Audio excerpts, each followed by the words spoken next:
Call it what you will. A bully, a bus, a splitty, a bay, a barn door, a combi, a panel van, a Samba, or just the plain old Type 2.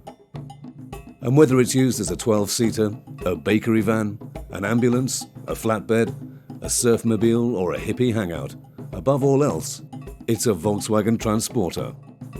The revolutionary van that lives on today in the VW T5, more than 60 years after its initial conception.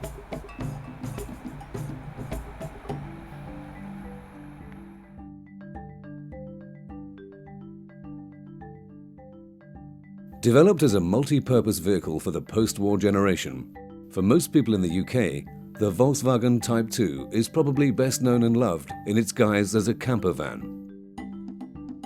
A van that exists in as many styles as there are owners. For surely this is the Volkswagen secret. The Transporter's remarkable design enables it to be whatever its owners desire. Millions have rolled off production lines around the world, and yet each is cherished as an individual. Each has its own character. The early Transporters are noisy, slow, and struggle up hills. They need regular attention, often have high maintenance costs, and inevitably break down. But that's just part of their extraordinary appeal. Surfers, adventurers, families and collectors, an eclectic mix of ages and backgrounds united in a common passion for their VW campervan.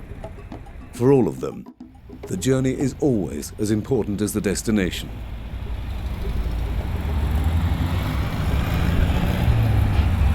This is the story of how a flatbed vehicle used in a bombed-out German factory run by a British Army officer at the end of World War II ultimately led to the creation of the world's most iconic and best-loved van.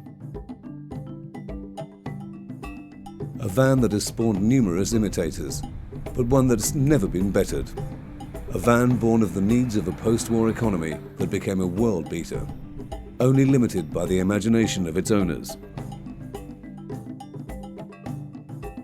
Built by Volkswagen in its German plants, first at Wolfsburg and later in Hanover, remarkably there have been only 5 key design changes in over 60 years, testament to the extraordinary strength and vision of the original blueprint, drawn by a flamboyant and self-serving Dutchman. Of course, no story of the VW campervan would be complete without acknowledging the role of the conversion companies, both official and unofficial, involved in creating the world's most famous home on wheels.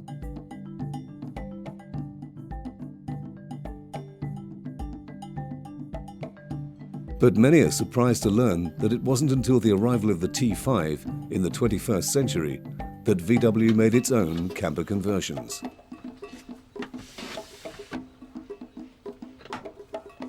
For over 50 years, it was left to the likes of Westfalia, Dormobil and Devon, amongst others, to adapt the VW Transporter to a myriad of camper van layouts. Today, Volkswagen's box on wheels has achieved cult status, with a following that is fanatical, joyous, unconventional, practical, experimental, and simply unquantifiable.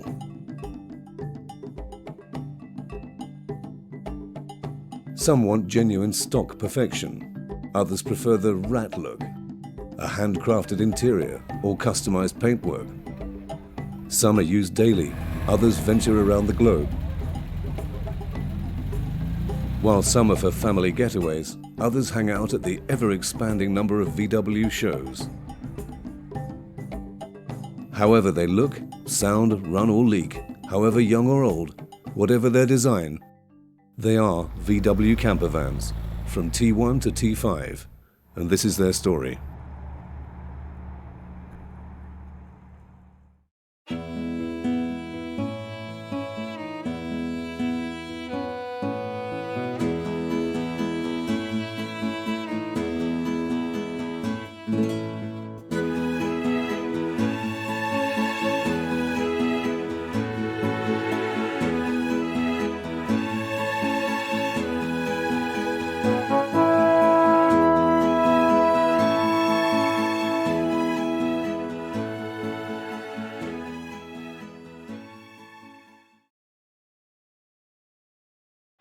On this your day, the fans want you to have a brand new, shiny Volkswagen station wagon.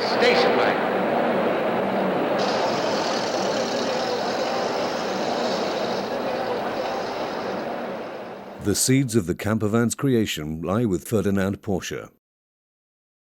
Dr. Porsche had designed an inexpensive two-door streamlined sedan with an air-cooled rear engine.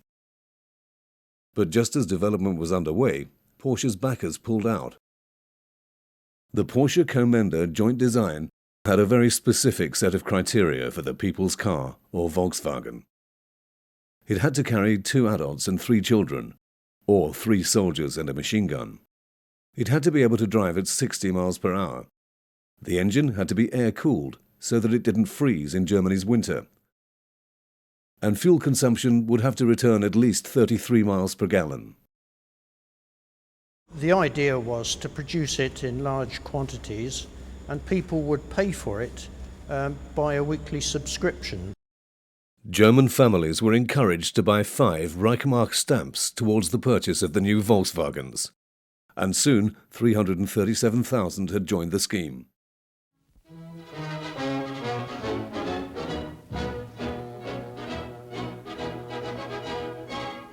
Im früheren Volkswagenwerk zu Fallersleben werden wieder Wagen am laufenden Band hergestellt.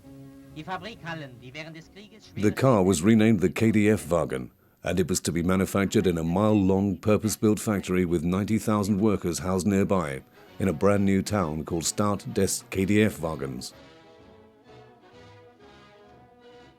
The war intervened and so the cars, other than prototypes, were not produced until after the war. And the factory that had been specially designed to produce the car was turned over to war production and as a result got bombed.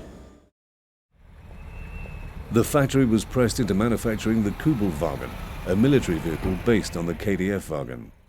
The plant also produced an amphibious variant called the Schwimmwagen. Remarkably, because the town and factory were so new, neither featured on Allied bombing maps, so vehicle production continued unhindered through the war. But it was only when the factory started to include aircraft repairs and ordnance production that the factory finally came to the attention of the Allies. The US bombed the KDF factory in a series of daylight raids. US tanks arrived on the 10th of April 1945, and by the 25th of May, the town was renamed Wolfsburg. By June, the town was situated in the British sector, under British control.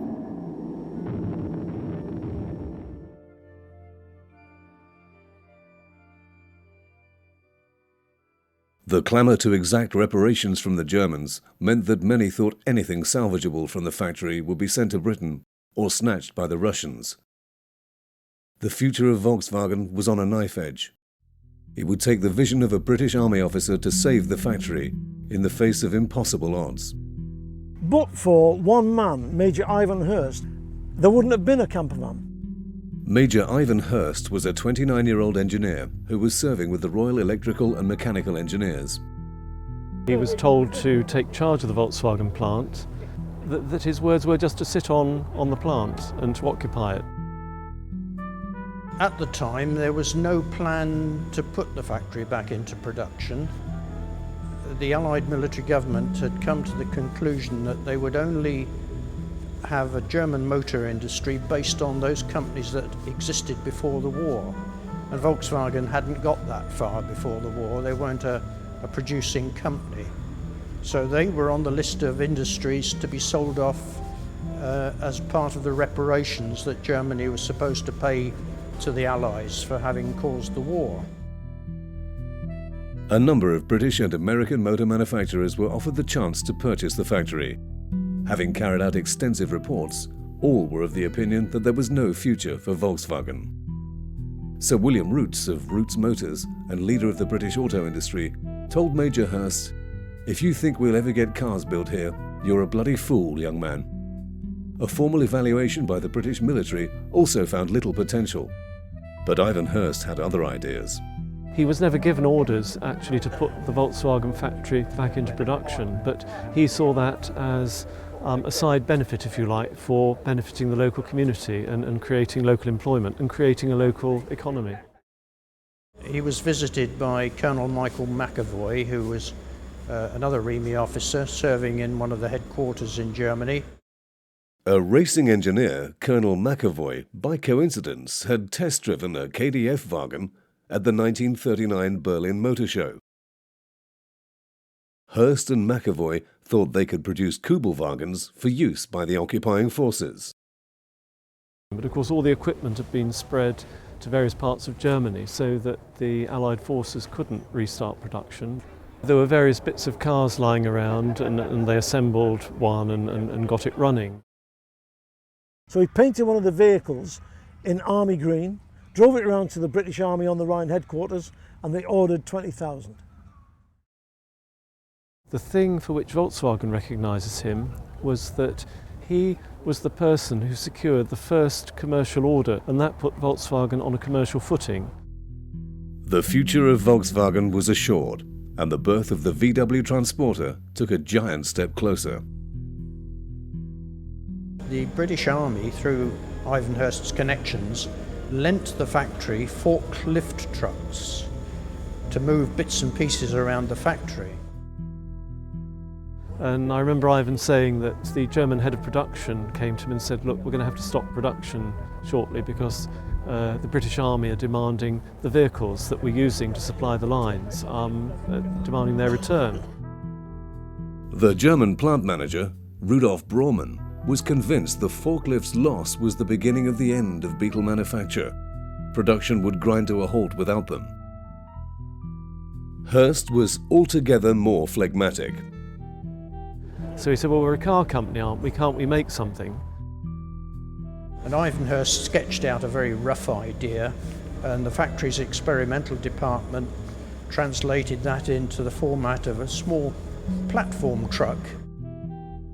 So in a couple of days they presented him with a Beetle chassis with a seat above the engine facing forwards and a big flat load space, and this indeed became a support vehicle for the factory. And I joined Volkswagen in 1988 and they were still being used at the Wolfsburg plant then.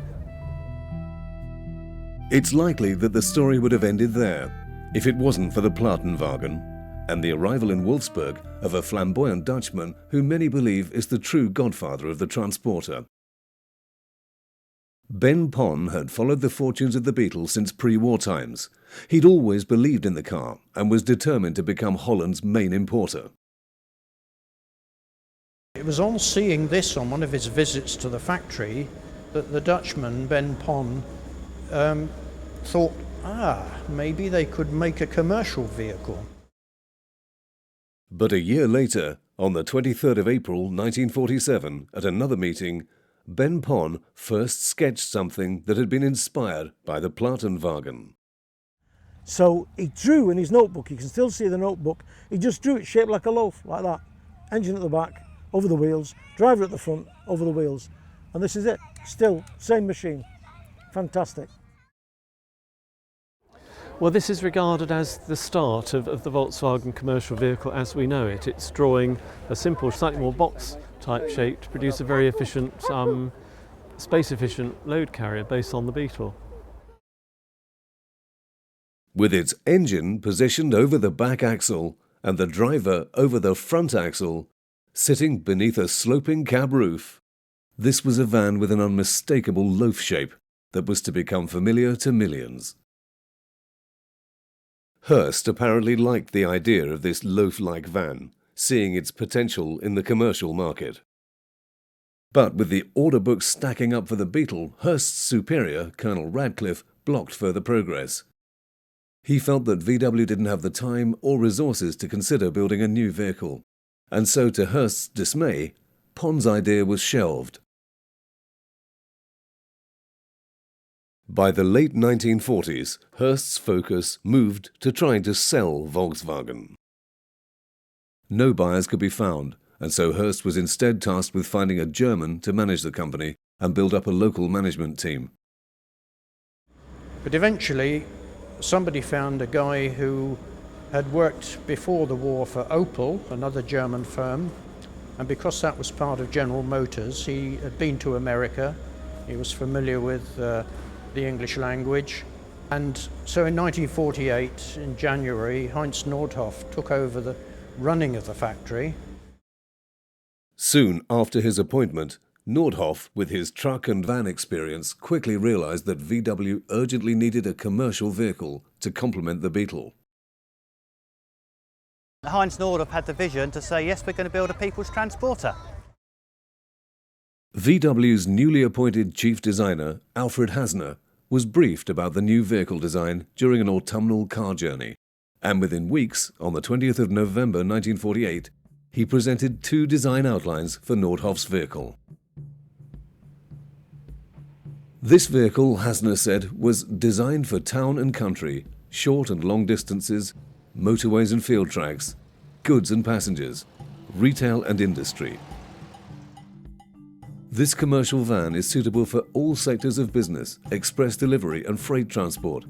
For example, a minibus, special purpose vehicle, post van, ambulance or mobile shops.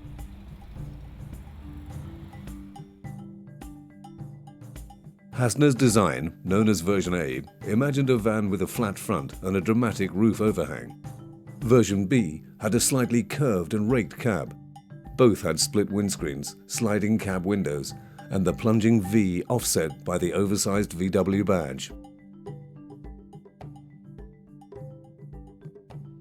Nordhoff chose Design B, which looked remarkably similar to Pons' 1947 sketch. Whether this was just coincidence, as Nordhoff always claimed, or as a direct result of Pons' involvement, is impossible to say.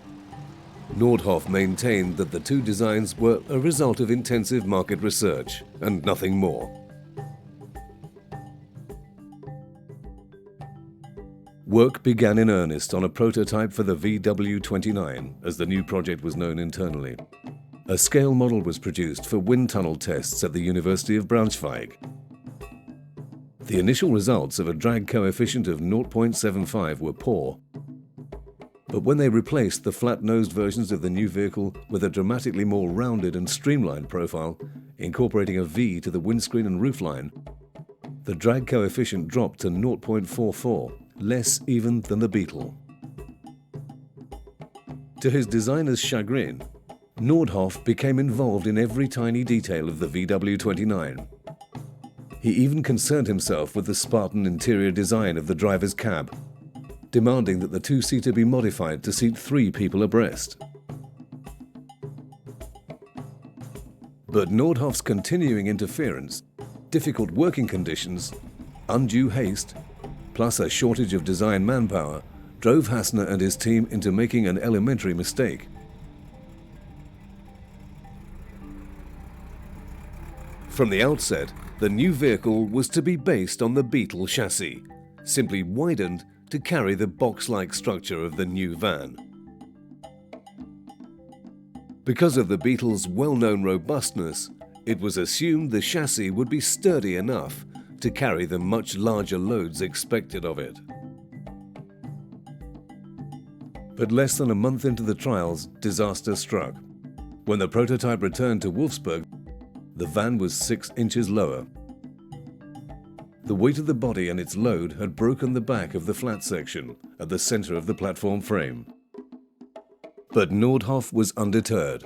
He insisted that the transporter still be ready to start production by the 1st of November. Hasner dispensed with the Beetle chassis in its entirety. In a breathtakingly short space of time, his team developed an entirely new chassis, welded together with the van body as a single unit, on a specially strengthened subframe. It was much heavier than the Beetle chassis, but also much stronger. By welding the steel floor to the frame, the team added further rigidity.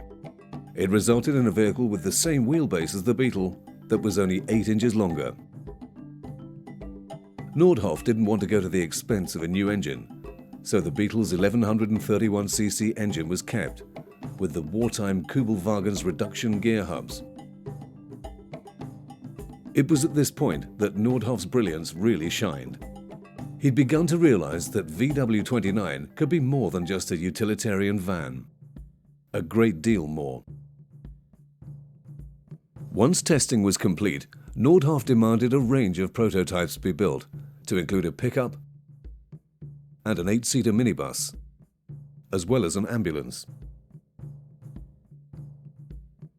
The issue of what to call the new vehicle was raised, but when on the 12th of November 1949 Heinz Nordhoff revealed the world's first truly multi-purpose van to the assembled press, he just called the panel van the Volkswagen Type 2. Legend has it that the word transporter appeared in some early VW promotional material, and eventually the name stuck, although some at Wolfsburg continued to call the panel van the Type 2. And on the 8th of March 1950, the very first panel van, Dove Blue, rolls off the production line.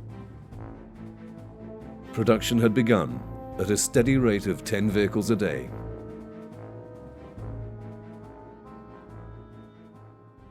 The first transporters were available in a variety of colours, including pearl, dove blue, brown beige and chestnut brown. Vehicles could also be specified in two-tone. The motoring press quickly fell in love with the new van. And there's little doubt that the transporter represented a radical alternative to anything else in the austere post-war market. Various firms and whatever they were, whether they were jewellers or whether they were chocolate firms or whether they were builders, they could paint their names on it. It became one of the handiest vans ever, and there was nothing else like it. There was no Ford Thames at the time, there was nothing like that. One of the earliest customers, and certainly one of the first to customise their VW van, was the 4711 Eau de Cologne company. Realising its potential as an advertising space, as well as a transporter, the company quickly repainted their panel van. The first owner's manual stated, "The VW Transporter is a vehicle with unbeaten road holding, high cornering and extraordinary acceleration." But the manual recommended a maximum long-distance speed of 47 miles per hour, adding a further warning. Do not forget that it would be completely irresponsible to charge your transporter along the motorway at top speed for hours on end. No vehicle of this size can withstand such treatment undamaged. The distinctive split front pane was for money-saving reasons rather than anything aesthetic. In the early 1950s, the window technology required to create a single pane of curved glass was simply too expensive. And aesthetics had nothing to do with the pleasingly rounded shape of the roof pane, coming to a point above the split windows. This was the largest single panel on the van, and in testing, it was discovered that a rounded top gave much better performance both in terms of noise and fuel economy. With its bug-eyed lights, plunging V of its double-skinned nose, and oversized VW roundel, the van had a naturally happy appearance. The indicators were a semaphore style, their arms located beneath the driver and passenger doors. The front bumper was a blade shape and was always painted in a colour known as silver white. What was noticeable by its absence in the early models was any form of ventilation. The driver and passenger windows slid open, but initially the quarter lights could not be pivoted. Also absent at the rear of the panel van was any form of bumper, which would remain the case until late 1953. The very early ones, they were called barn doors because they're huge engine lid and they had slow motors and they didn't have full width dashboards and stuff like that. The huge single-skinned top-opening engine lid stretched from the bottom to the swage around the vehicle. Continuing the Spartan look of the rear were the two small rear lights, a large illuminated pressing for the number plate, and above this, a small single brake light. The barn door engine lid meant that, unusually for a van, there was no rear access. Instead, access was from outward opening double doors situated immediately behind the driver's door. By 1951, the option of doors fitted to both sides was available. The swage ran around the side of the van, helping to break up the extensive metal panels, which were themselves interrupted by louver air vents that cooled both the engine and the cargo compartment. Air ventilation would be an ongoing issue in the transporters for some years to come. The transporter featured 16-inch steel wheels, and like the front bumper, the panel van's wheels were painted silver white. Although other models in the range soon began to feature body-coloured accessories. The Beetle-like domed hubcaps were initially painted in light grey, with the VW emblem picked out in white. The transporter featured an oil cooler that forced air from the exterior louvers across the engine to cool it. That air was also used to warm the cabin, but in practice, this only worked well and safely when the engine was clean and oil-free. Otherwise, the smell within the cab could be overpowering. Brakes were hydraulic. Steering was again Beetle-based, using a worm and peg system, which delivered touch and feel far superior to its competitors, thanks in part to the large diameter of the three-spoke steering wheel. Again, the all-independent torsion bar system of suspension was borrowed from the Beetle, which in turn had inherited it from the Kübelwagen. Porsche's Kübelwagen was also responsible for the gears on the transporter, using the faithful Crashbox 4-speed system, as both vehicles needed help when accelerating, particularly under heavy loads. The transporter ran on a 6-volt battery, a system that was in keeping with European design at the time, but it meant that the battery could barely illuminate the headlights. The transporter's seating was basic. Nordhoff's request for a separate seat for the driver had been ignored, probably on cost grounds. Instead, there was a simple vinyl-covered bench seat for 3. The metal floor was covered by a single piece of rubber matting. The door panels were completed in plain fiberboard. The load space, roof panel, and all the other interior areas were just painted metal. Instrumentation comprised of a speedometer calibrated to a maximum of 50 miles per hour, warning indicators for dynamo, main beam, and oil pressure, and the left and right semaphores. A fuel gauge was considered unnecessary because of the existence of a reserve fuel tank. There were some luxuries. Despite the 6-volt battery, the interior cab and cargo area did feature electric lighting, and there was a rudimentary ventilation and heating system, circulated via roof ducts. Back in 2007, Volkswagen suddenly rediscovered their past. And part of that was they decided to invest in a collection of old vehicles which they would restore and use for promotion and exhibition. So Volkswagen UK, as part of that, they've just unveiled a 1954 barn door panel van. It's also a right-hand drive vehicle, which ties in nicely for the UK market, because 1954 was the first time that right-hand drive vehicles became available. This one's quite interesting because it was imported by a London dealership who then the following week re-exported it to Australia.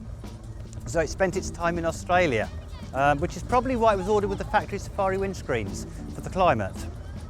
And it was then brought back by an enthusiast for restoration a few years back, and then spotted by somebody who was looking for one for VW, and they took it along to the restorer, who then spent 2 years and a lot of heartache building it back to as near original as he possibly could.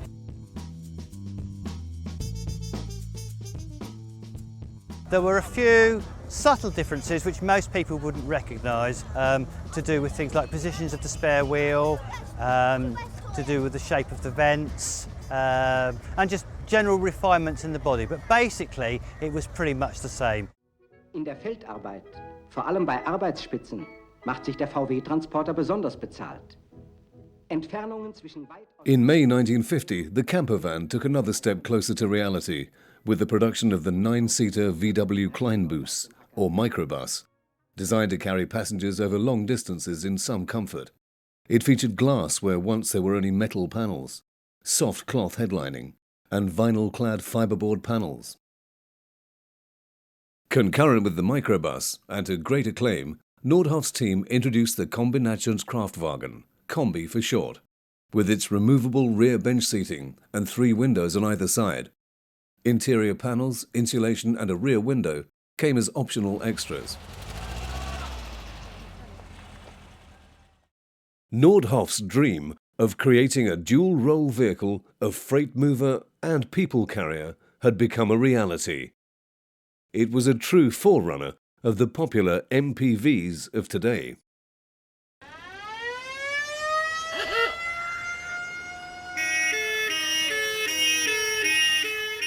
Later, in 1951, VW launched the Krankenwagen. This was a transporter converted into an ambulance. The ambulance was the first of the Sonderausfuhrungen, or special models, that proved just how incredibly versatile the transporter was.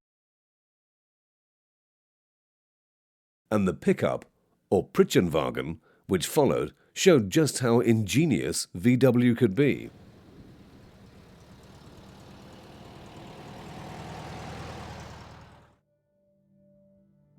More models equaled more sales, and transporter sales were rising fast. On the 9th of October 1951, Nordhoff assembled the world's motoring press to announce delivery of the 100,000th transporter. But more importantly, customers realized that thanks to the Kombi's flexibility, they could experiment with multiple configurations for the van's interior. But then, of course, one of the things that it was used for was camping, because people just thought, well, get all the rubbish out of a weekend, throw the kids in and go away to the mountains. The timing was perfect too. Increased leisure time and the concept of holidays for the masses had arrived. Family camping fitted neatly into the economic reality of the post-war economy. A Dresden garage claims to have created the first VW campervan in 1951, when it employed a local coach builder to fit out a Kombi to a customer's special order. But it was another company, Westfalia, a caravan and trailer manufacturer employed by US Army officers to convert their Kombis, which was to become synonymous with the VW campervan. In fact, by 1952, Westfalia had already converted nearly 50 transporters to individual order, many of them ending up in the USA. Some of the American guys that were in the Army of Occupation fell in love with them, took them back to the States, and it grew and grew and grew and grew. Westfalia eventually became the most famous of all VW campervan converters and developed a modular production system called the camping box. Well, the camping box is a good idea because basically the vehicle can be used in the week for work, and then the camping box be lifted into the vehicle for weekends, then to be slept in and used for leisure use, sort of camping and sort of family weekends away, and then back for Monday morning, take it out, use it for work again. The age of the VW campervan had arrived. The brochure said your country house on wheels will accompany you wherever you want to go, into the mountains, to the seaside.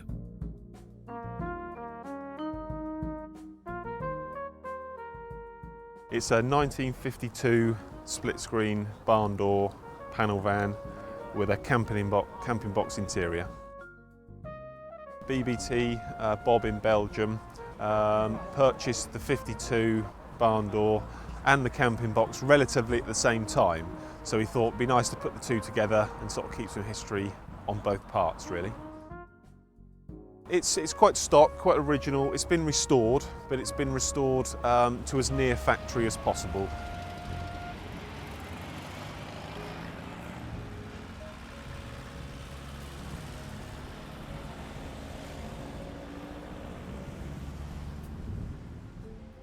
The interior itself is not original to the bus, but is one of 3 camping box interiors built by Westfalia in 1970. Westfalia decided that they were going to keep 3 barn doors back for their museum, They tried to locate the camping boxes to put in the museum buses. They couldn't find any anywhere, so they got the factory to build 3. The engine is 25 horsepower, which is original to the bus, matching numbers, been rebuilt, but it's the original engine. It's very slow. We managed on the sat-nav 40 miles per hour on the journey, which was probably close to topping out, you know. Can be hard to drive at some times, but still fun, still fun. Within 2 years of the arrival of the 9-seater microbus, VW had introduced a deluxe version known as the Samba, complete with optional sliding canvas roof, plexiglass roof skylights, chrome fittings, and high-level trim. Although important as a milestone in the story of the Transporter, the Samba was not a huge financial success for VW. Compared to other models in the range, selling roughly a quarter of the number of microbuses. Ask any VW enthusiast which first-generation model they would like to own, and generally, they would answer the Samba.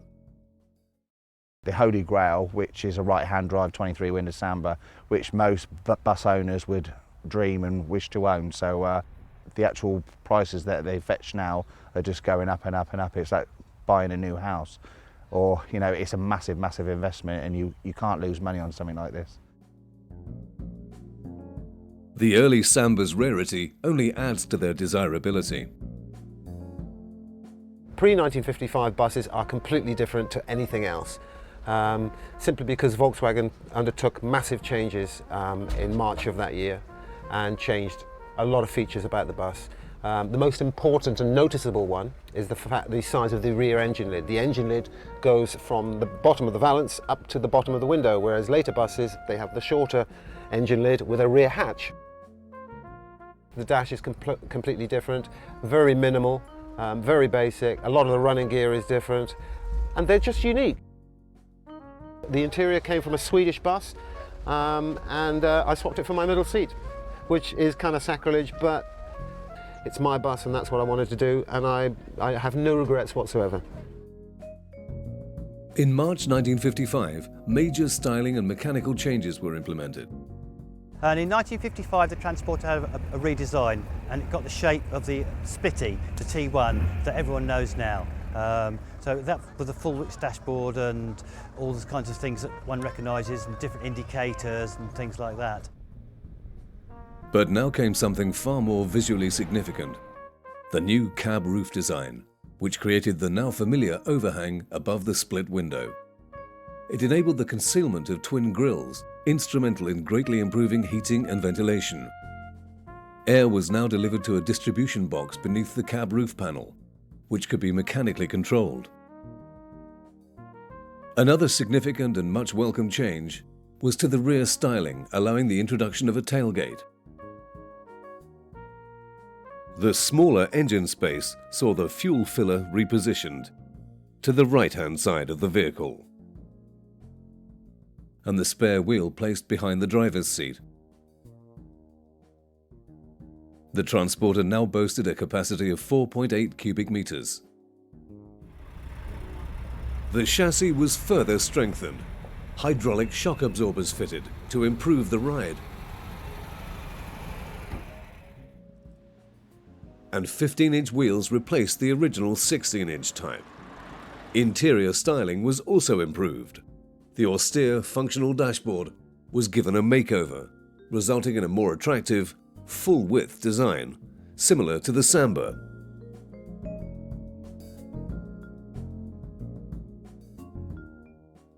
(1955) was also the year that building began on a vast new factory near Hanover.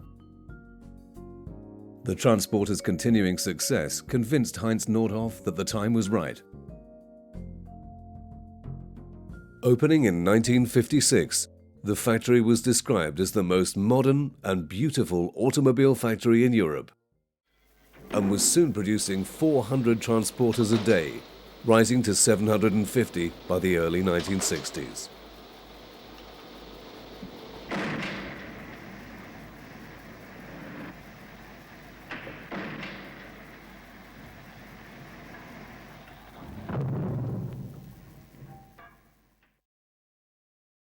In the UK during the mid-1950s, all commercial vehicles, such as the VW Transporter, were subject to purchase tax and restricted to a maximum speed of just 30 miles per hour.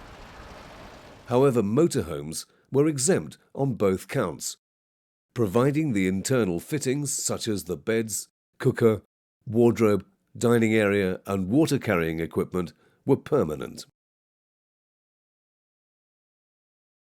Early converter and camper van legend Peter Pitt tried to get around the VW commercial vehicle issue by deliberately driving his VW camper conversion through the Royal Park in Windsor, which had a ban on commercial vehicles.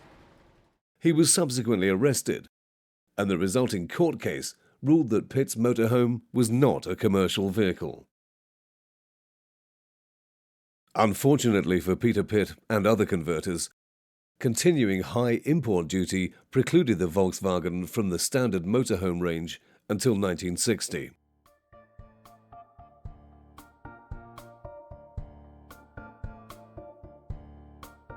The Combi was an almost instant hit in Australia when it arrived in the early 50s.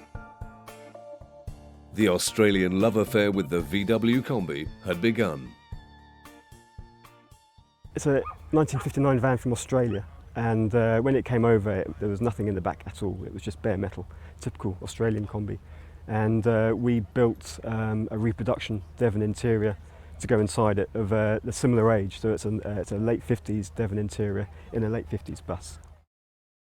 And the roof tent is a recent acquisition. The only firm at that time authorised by Volkswagen to produce and sell VW campers in the UK was J.P. White of Sidmouth, under the trade name Devon Conversions. These were equipped with 2 bench seats, a wardrobe, 2 cupboards situated in the rear, and a cooker. This is one of the earlier models of it. And it slowly evolves and gets better and better. I mean, I love my interior, but there's lots of things in it that aren't very practical. There's no question that I just wanted a split screen van. I wanted an old camper. I wasn't prepared for how much they'd gone up since. it was a lot more expensive than I thought, but it's worth every penny for the amount of enjoyment I've got out of it. Devon Conversions went from strength to strength. From only 56 conversions in 1957, by 1960, over 1,000 units were produced annually. I have a 1960 23-window right-hand drive with an original Devon interior. This bus is like a 23-window Samba, which is special. What makes it even more special, it's a right-hand drive and it's got a private plate and it's got the original Devon interior. And they made 23-window Sambas from 1952 up to 1963.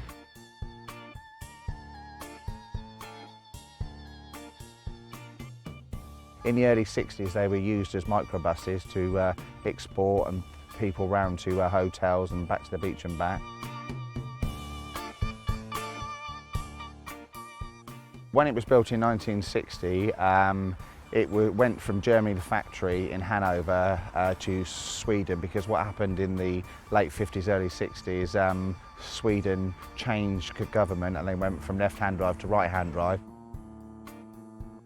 From a 1960, you had the small halo lights on the back, you had the bullet indicators on the front, and also you had, with a deluxe microbus model, you had all the chrome trim all the way around as well. It was found in a gravel pit in Sweden. When it got imported, I think it was in 1995. I think it was 45 to 50 panels that have been actually replaced on it, so it's been totally rebuilt bus. They call the original panels NOS, which is new old stock, so they're quite hard, so this what makes this bus very special. It was actually a microbus when it was like refurbished, like I think it was 7 years ago now. You've got 2 bulkheads, so you can sit 2 people on the back seat and another 2 people facing each other. You've got the table which screws into the floor, and then you've got an original Dudley cooker, and also you've got a water pump as well, and the actual 2 bench seats go out into a bed. So it's got all the kit for a good family sort of camping weekend away. A Volkswagen is a nice station wagon to have around the house. It'll seat your whole family comfortably, average 23 miles to a gallon of regular, and hold a month's supply of groceries. Its air-cooled engine is rear-mounted to get you through snow and mud. VW continued to innovate with new-sized engines and further variants as the austerity of the 1950s gave way to the swinging 60s. VW's overseas customers with a sense of adventure were invited to pick up their van direct from Germany before driving home. This tourist delivery program was run in conjunction with Westfalia, who would complete the conversion ready for the new customer to drive away. Many vans were collected and shipped to the USA, often after the new owners had travelled through Europe. Others on the delivery program found their way to South Africa. Not really knowing that much about Westfalia's at the time, I didn't realise what a rare van it was until I'd actually bought it and really got into it really. A 1960 Westfalia SO23. Well, the SO23 is basically just what interior you get, the specific layout, like with these wardrobes and the bed system. Westfalia offered the SO23 interior options for 3 years, between 1959 and 1961.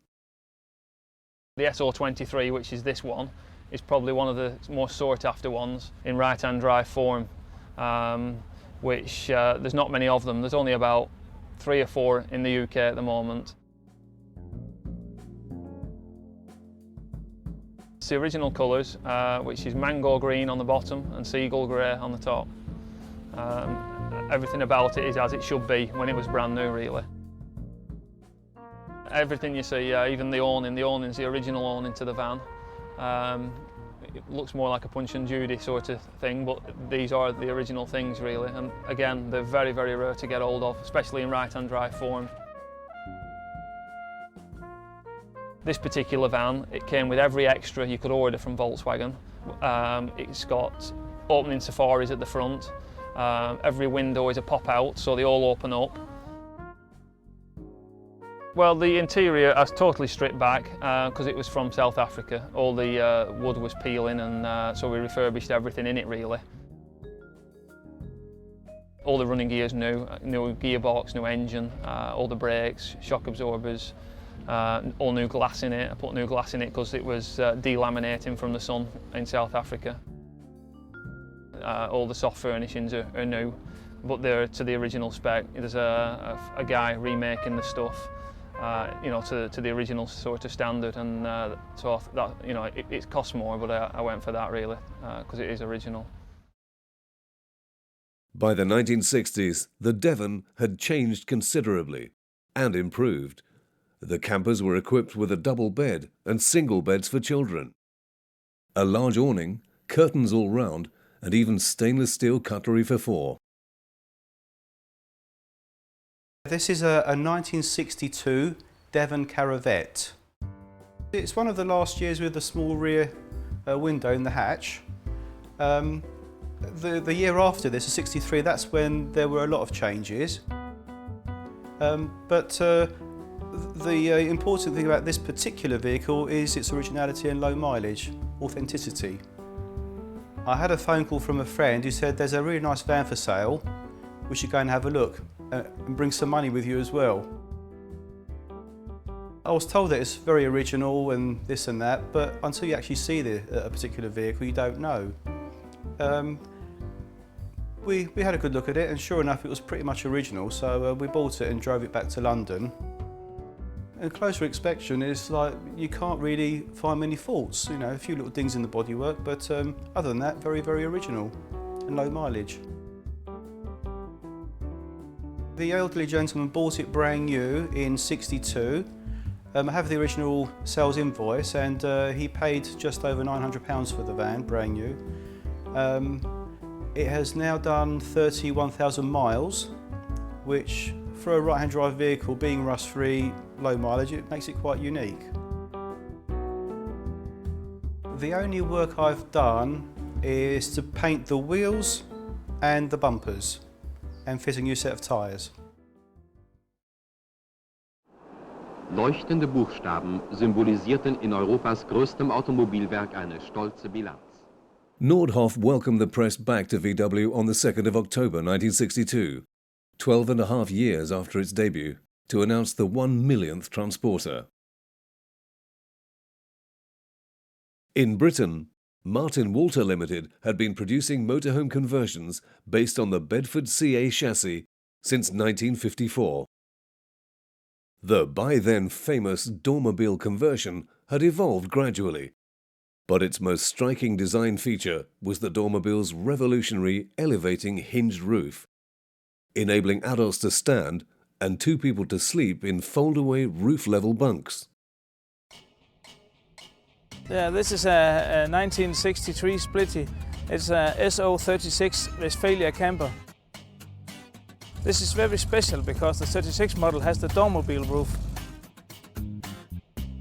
In 63, Westfalia didn't make a roof, their own roof, so they have to import a Dormobile roof because a lot of people want more beds in the van. And when they got a Dormobile roof, there was 2 beds more upstairs. I mean, there's only 3 to 5 left in the whole world of this model, so it's very, very rare. And it's hard to find a model that's so original as this. It has all the small bits that everyone wants looking for in their Westfalia. The SO36 has a very special interior that's with a flip seat. It's a flip seat camper, and it's only made in 3 conversions: SO34 and 35 and 36. They have a chandelier, a little lamp. They have a chair, a folding chair. It has the water canister, water ball from 63, everything from 63 that went with the van. Normally that's thrown away for a long time ago, but this have everything. I have the big awning for it. I have a little foyer awning for the van. The only thing I was looking for was a toilet. There's a toilet tent to the van, but the toilet was missing. But I found it last year. We have been driven in the past 6 years over 60,000 kilometers, but you can't see it on the bus because we take very good care of it.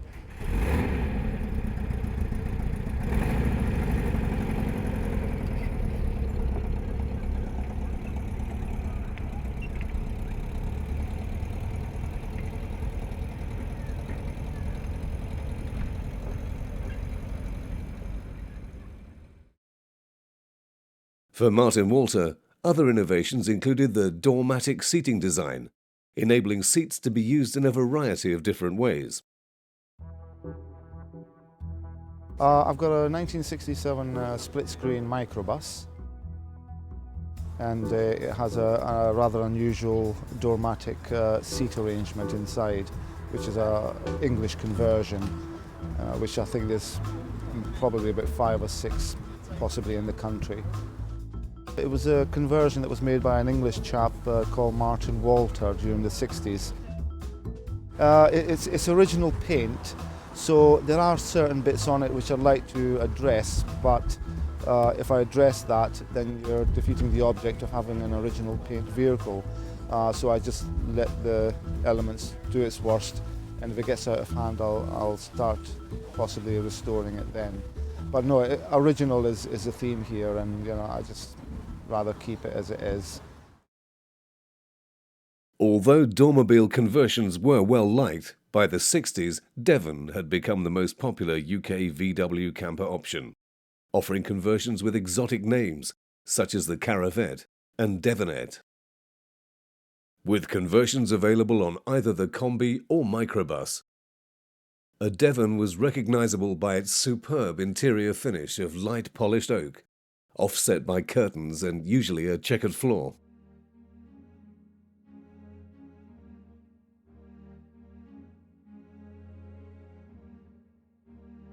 Yeah, this is a 1967 split-screen Devon camper owned by my wife Caroline, and it's the last of the split screens.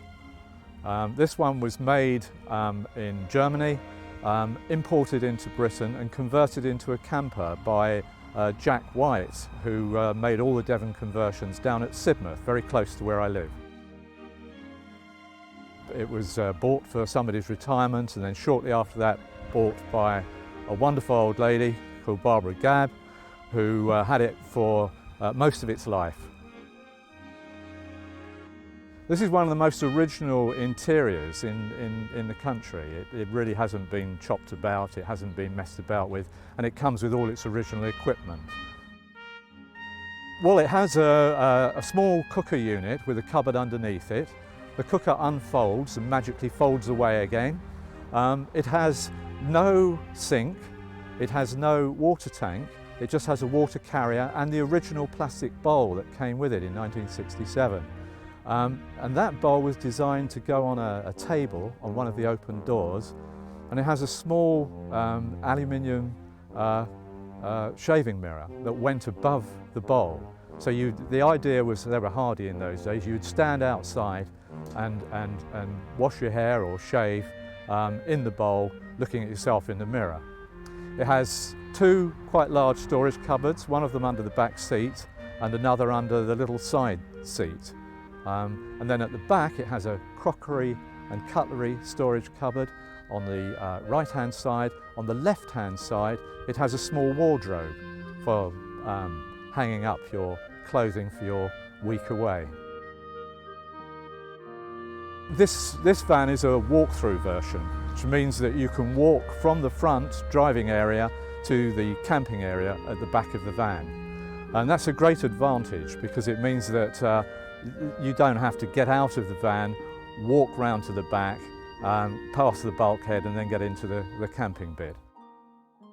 It's extra special because it has a factory sunroof, and there are very, very few, if any, other vans of this type which have a factory sunroof. So for a camper it's very unusual. It doesn't have a pop top, but it does mean that you can slide the sunroof back and you can cook standing up in the open air, which is very exciting, especially in a high wind. As the market grew, other conversion companies joined the fray. Some were official, but many were not. Authorised converters were Danbury, Dormobile and Devon. Unofficial but well-known converters included Moortown Motors, Service Garages of Colchester, European Cars and Caraversions. In 1963, Canterbury Pit updated and refined their single layout to produce the VW Canterbury Pit open-plan motor caravan, which was similar to the Devon. This soon became a classic, and apart from the introduction of a walk-through in 1965, the layout remained basically the same until production ceased in 1969. It's a 1967 split-screen van and it's a Canterbury Pit interior. We were told about a van that was being an MOT failure and was being scrapped possibly, and we went and had a look at it, and for £50 came away with a van. It was worth putting back on the road, and a couple of £100 down the line it was back on the road and used daily. My husband worked on it, he built it from the bottom up, and then we'd only owned it 2 years and I had a lorry run into me and take out the back corner. Nearly wrote it off completely, but we were determined to keep it back on the road, and we put the money into it, kept it, continued to use it for family holidays, days out, VW shows, lots of events. My husband did most of the maintenance. Unfortunately, 8 years ago, he was diagnosed with terminal illness. So when he passed away 6 years ago, I put some of the life insurance money into having the restoration done, finished, where he'd sort of started doing some welding, had it finished off. And part of that was to have it restored the way he would have done it. By the mid-60s, the camper van was becoming a familiar sight on the roads of Britain and Europe, and further afield, as more daring travellers headed to Africa and the East at the start of the hippie era. It was at this moment that the camper van's association with the swinging 60s, peace movements, the beatniks and flower power began to take off. For many, the camper van offered a sense of freedom.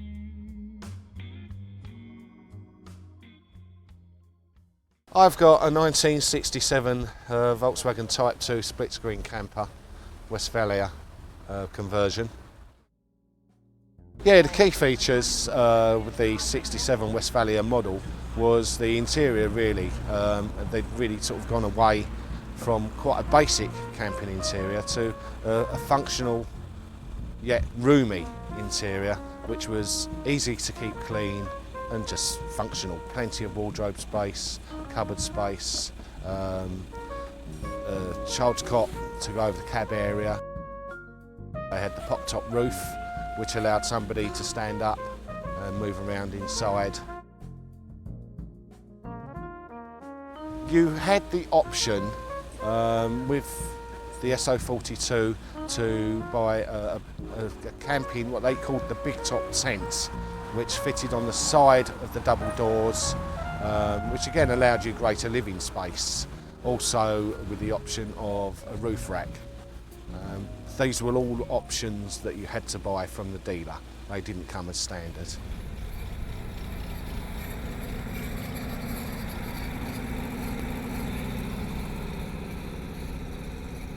From 66 to 67 they went over to a 12 volt electrical system. There's a few other little changes here and there. Engines were a 1500cc instead of the 1200. The indicators were fish lens. It was originally shipped from Germany in early 1967, although it was made in October 66, shipped from Germany to the USA, January 67, sold to a guy from Memphis, Tennessee, and that's where it stayed for the majority of its life.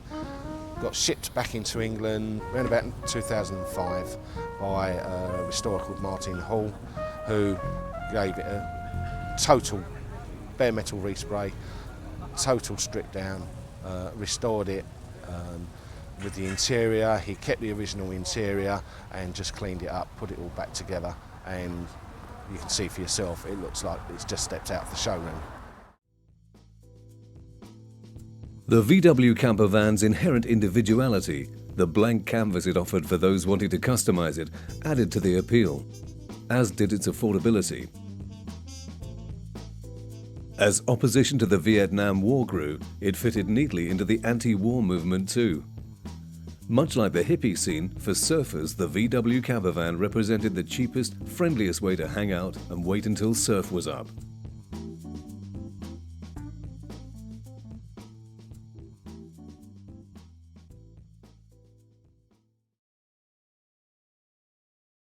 Heinz Nordhoff died in April 1968, not long after the 2 millionth transporter rolled off the production lines. More significantly, he lived long enough to see the launch of the version of the transporter that has sold more than any other, the T2, or bay window. And in 1967, the second generation came out, which is the bay window transporter. And of course, that was, again, at the time, a very modern car, and very different drive to the old split screen, with its independent rear suspension, its better braking system, its bigger engine, better road handling all round. And the bay window is probably one of the best known models. After Nordhoff's long reign as VW's champion drew to a close, a period of turmoil followed. Kurt Lotz, Nordhoff's successor, seemed determined to kill off his predecessor's golden goose and stated his intention to phase out the Type 2. But Lotz was soon replaced, and in fact under its new guise the transporter went from strength to strength. The T2's most obvious alteration was the demise of the split window. in favour of a large, curved, one-piece windscreen, 27% greater in area than the old Splitty, hence its Bay nickname. The early models had other unique body features, such as curvaceous bumpers, front doors opening to 90 degrees from the body, no lip on the front guards, and prominent air intakes confirming the vehicle's improved heating, ventilation and demisting systems. Front indicators were now rectangular and set low on the nose, beneath the headlights, giving rise to another nickname of low lights. Front doors were made wider, and the exposed door hinges were concealed for both aesthetic and safety reasons. The sliding door became standard, replacing the awkward double-opening doors. Cab windows were finally given winders, and the windscreen wipers were upgraded. The use of double-skinned metal sheets within the chassis and body construction gave the Bay increased rigidity. It also enabled the designers to abandon the small, square windows used in the T1 in favour of more modern, bigger, rectangular windows.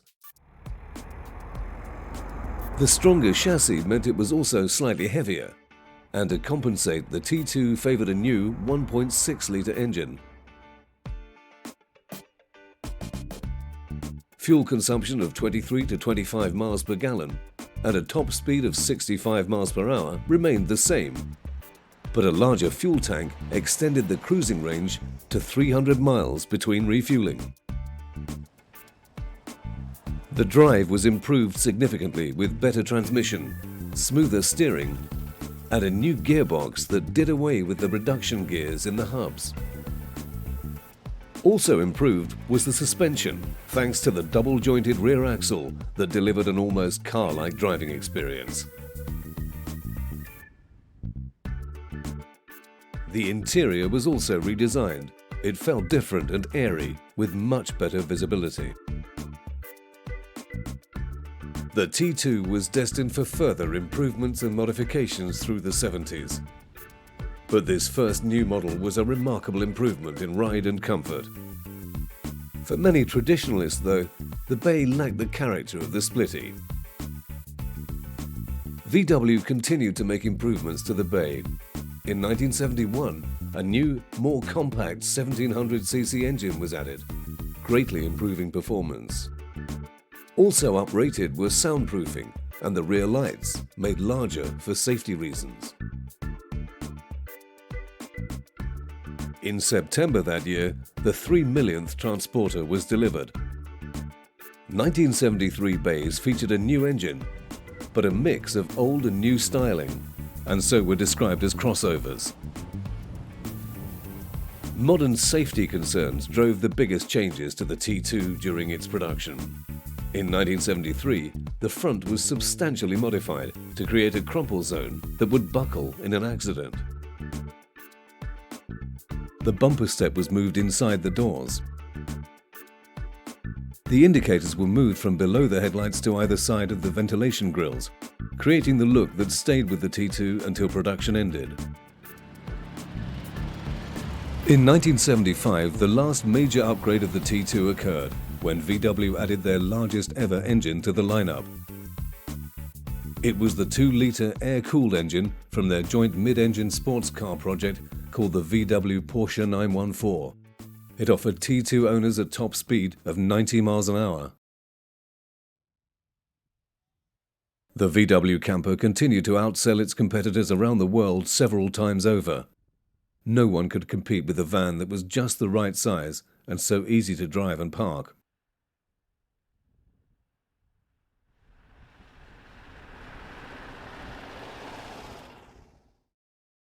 In Canada and the US, Westfalia conversions were marketed as the Campmobile. They proved incredibly popular.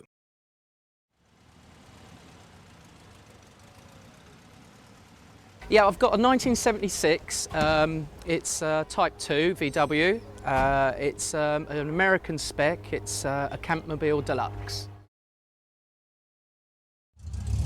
The American spec vans that come in from California, they're really solid, but their paint is always really sun-bleached and faded. And so I just had a few dinks and dents sorted out and sort of a new coat of paint, but same colour.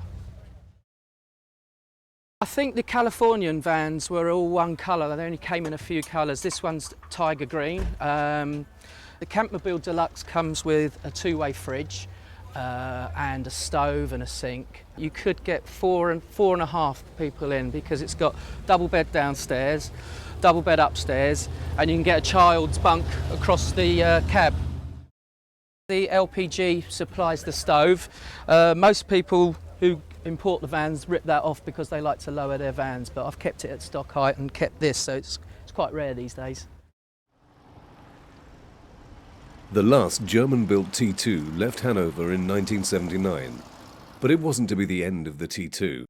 The Mexican plant at Puebla opened in 1954, building T1s and then T2s, until production was transferred to the VW plant in Sao Paulo, Brazil, where the bay is still made. Well, I bought this thing that you can see here. She's called Molly, and she's a 1991 Brazilian import. I bought her about a year ago now. But I just thought this is the perfect thing. It's small enough to park anywhere, and yet you can sleep in it, camp, you can do what you want in it, and it's a wonderful thing. You know, she chugs along at 60 miles an hour, 55, she's happy, and it's terrific.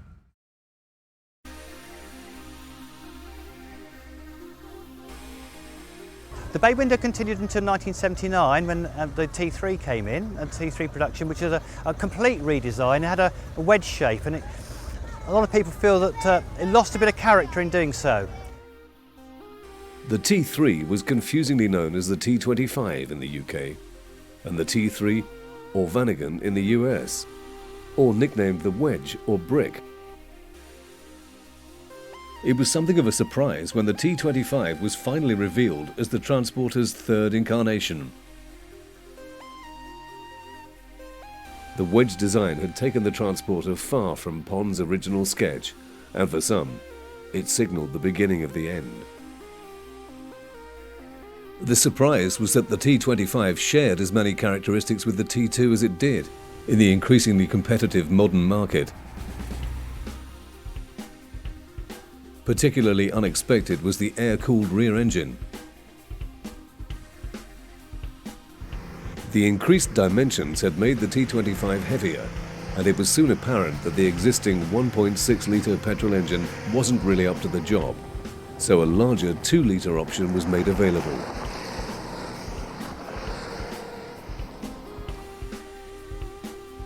The T25 was the first Transporter designed with the help of computers, so some said this was the reason it lacked the Transporter's human touch. But its aerodynamic wedge look, with a steeply raked front window, did not endear the T25 to Transporter traditionalists. And they were further dismayed when, by the end of 1982, the last of the VW Transporters to feature an air-cooled engine left the factory. It ended 33 years of continuous production, bringing to a close an era in which almost 5 million air-cooled Type 2s had taken to the world's roads. The engine became water-cooled instead of air-cooled, so it lost that distinctive sound and became a different beast altogether. So there is still a kind of division between water-cooled and air-cooled. In one aspect, nothing had changed. The T25 made for an excellent camper conversion, with Devon, Westfalia and Autosleeper all heavily involved in converting the new-look Transporter.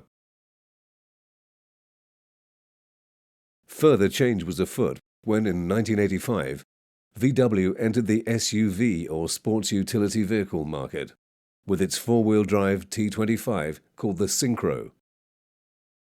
The Syncro was available across most of the T25 range, making it particularly attractive for use by the emergency services.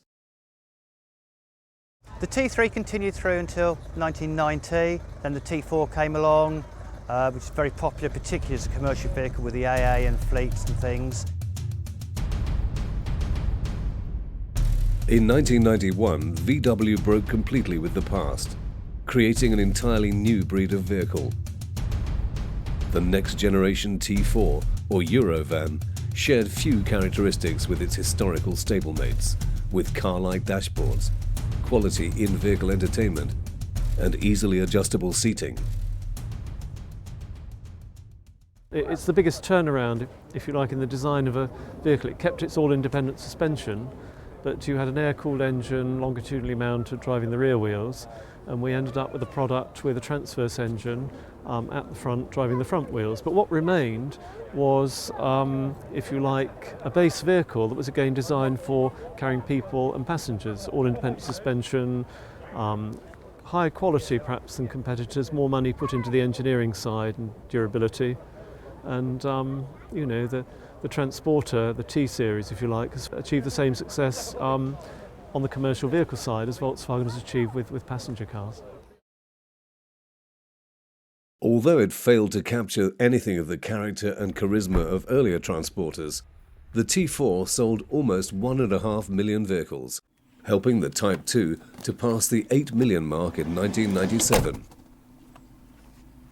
And then in 2003, out came their brand new one, the T5, which is still going strong. It's probably one of the biggest selling vans worldwide today. The latest variant of the Type 2, and a new vehicle for the 21st century, arrived in 2003. Powered by a range of diesel-only engines, the T5 is clearly a vehicle that crosses over from passenger to commercial more than any other variant. T5 is fast, modern, reliable, beautiful to drive, really, really beautiful to drive. It drives like a car, it doesn't drive like a van, and it's very comfortable. What is perhaps surprising is that it took VW over 50 years of production before the company built its own camper van, the T5 California. Volkswagen has traditionally used Westfalia as a supplier for camper versions of the Transporter, and this was acquired by a competitor. So a decision was made at the factory, well, if we can't use a traditional supplier, we will start our own division. So there is a division within the Volkswagen plant at Hanover that not only builds the California, which I think is the only camper van now designed and built by a manufacturer, but it also carries a lot of other bespoke conversions on the Transporter, business versions with plasma screens and offices and so forth. Volkswagen has created a luxurious vehicle with 2 sleeping areas, including one in the hydraulically raised roof, a 2-burner gas cooker, a sink with a 30-litre freshwater tank, a 42-litre fridge, kitchen worktop, clothes cupboard and double glazing. The California was enthusiastically received, particularly in Germany, but it was also produced in a right-hand drive version for the British market, which surprised some pundits.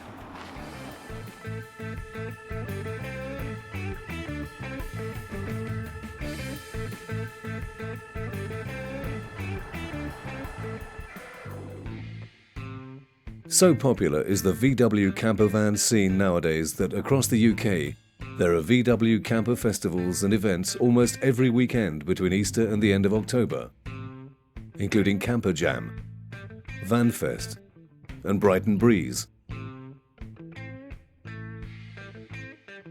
The VW camper is a fascination that covers all elements, from those determined that everything should be kept stock, VW speak for original, to those who customize their camper in an infinite number of ways.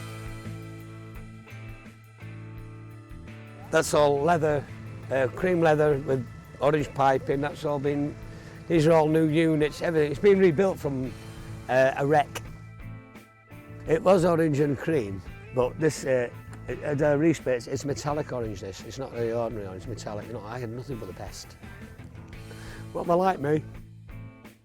I've always wanted one, and I thought, I got to, 60, and I thought, well, it's getting time, innit?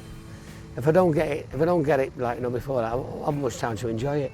So I went and bought one. Once they got you, that's it. It's like heroin. But more expensive. And the pride among the VW community is infectious. Oh, they're great fun. Absolutely fantastic fun. Everyone waves at you, the kids are obsessed with them. If you stop at a service station, you can guarantee there'll be a load of people taking pictures. And as with all great true stories, luck has played a part in the tale of the VW camper van. A genuine icon that grew from the ruins left by a world war to cross boundaries like no other vehicle ever built. Its beginnings were forged in a partnership by men who'd recently been on opposite sides of a terrible conflict. Perhaps the unique ability every camper van has to make people smile lies deep within the DNA of its origins. VW camper van owners know, wherever they are in the world, whatever van they drive, in whatever condition, of whatever age and origin, that they're part of something very special, something very unique, something that's unlikely to ever be repeated in the history of motor manufacturing. And that's quite a legacy.